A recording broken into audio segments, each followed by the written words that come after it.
For H, I'm going to look at heaven and hell, which is a really big topic, but specifically I want to look at how and particularly why we talk about heaven and hell. And so I'll try to keep this as brief as I can, but we misunderstand what both of these places are. Make no mistake, they're both very real places. But hell is not like Satan's kingdom where he's in charge. Hell was created to be a prison and a punishment for Satan and the angels that followed him in rebellion.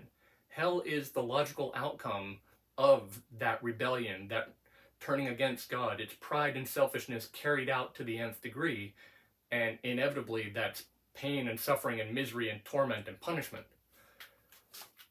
People were never really supposed to be part of that.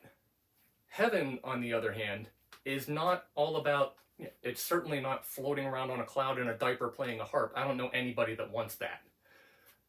Heaven's not even all about, walking streets of gold and having a mansion and, getting to see your loved ones who've died before you. Or those are, we could call them perks, I suppose, but that's not the point at all. Like, the point of heaven and what heaven really is true unbridled fellowship with Christ. It is the presence of Jesus. That's the point of heaven, is that Jesus is there.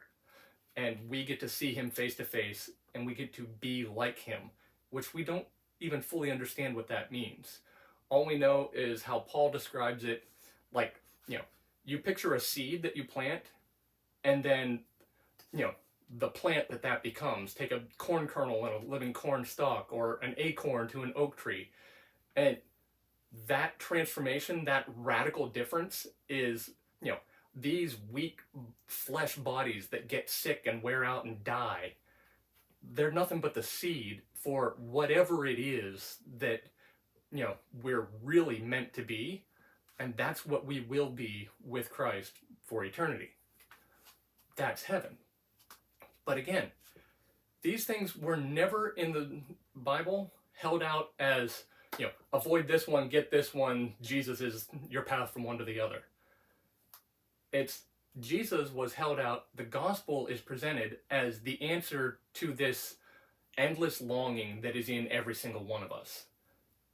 That I think people in those days might have just been more honest with themselves than we are anymore.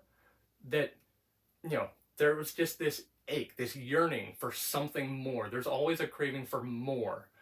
And people have always tried to fill it with power and money and knowledge and sex and food and whatever your thing is. People have always tried to, numb that pain, fill that void.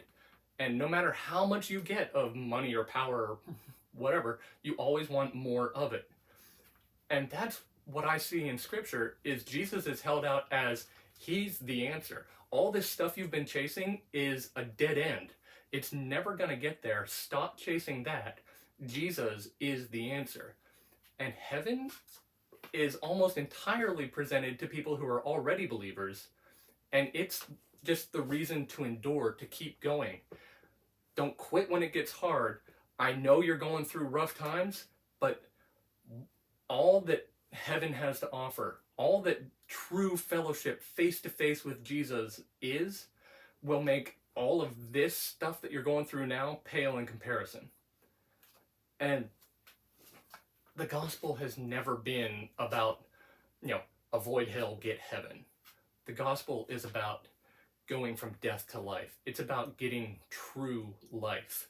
When you get Jesus' life within you, when he is your life, then that conquers everything. That answers this ache and this craving for something else.